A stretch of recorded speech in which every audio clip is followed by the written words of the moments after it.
kind of remove that gray area today. And it's always good to see how they respond. Coach, is it almost more important to see how the young guys hit versus the guys that you've coached before?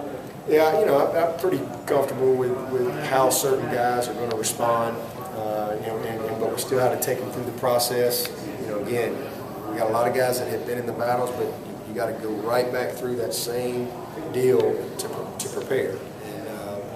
But I'm pretty comfortable with some of those veteran guys. But yeah, I want to see how Shaq Lawson. I want to see how Pagano. I want to see Crowder. I want to see how some of those young guys. DeStefano, now he's 290 pounds. McLean. I want to see those guys. See if they're ready to take another step. And it's always exciting to see them grow. Looked like Tyshon Dye made some nice runs in that college. What are your thoughts on him before this? He's been outstanding.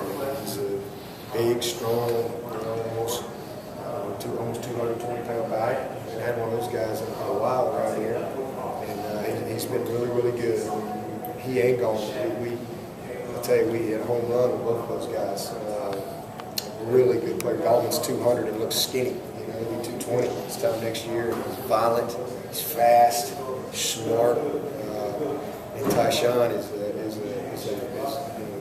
just already a brick house. So he's just going to get better. Both of those guys have good football IQs. Very, very coachable. We're really excited about those two young guys. You see this mess with Johnny Manziel, this autograph stuff. Do you reiterate to your players the rules when you see stuff like that? Oh yeah, absolutely. That's one of the things that we try to do all the time. Anytime we have somebody get arrested in college football or just do something stupid, it's certainly an opportunity to teach. And hopefully, it's wise to learn. It's great to learn from your own mistakes, but it's much more wise to learn from others' mistakes. And that's kind of a philosophy that we have. We have a board, we post things, and then we try to talk to them, teach them that, first of all, there's no entitlement, nobody's invincible. We live in a great world, we have great opportunity, but you treat people with respect, you do the right things, and when you don't do the right things, there's consequences. It's just that simple. When you do the right things, there's good consequences. There's always a saying of there's pain in life, there's the pain of discipline or the pain of regret. And, one's better than the other, but everybody's going to live in pain. It's much better when you live your life with discipline. And so we try to talk about that. And when we have our own problems on this team, we do the same thing. We try to grow and teach everybody. The autograph situation is a tough thing.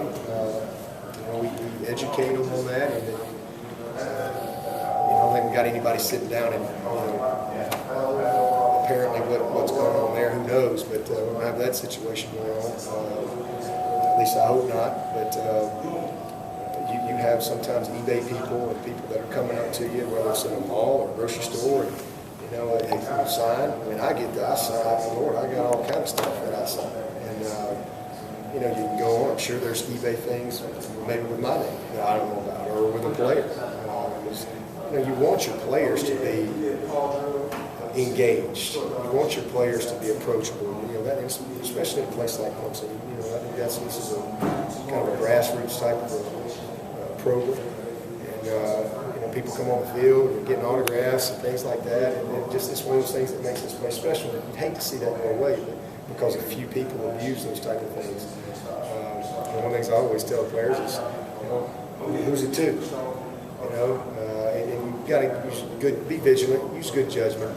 But most time you can pretty much tell when it's an eBay person or somebody who really just genuinely wants your autograph, and try to put it to somebody. And then obviously just a reminder of you can't do things like sit down and sign a bunch of stuff. You can't do that.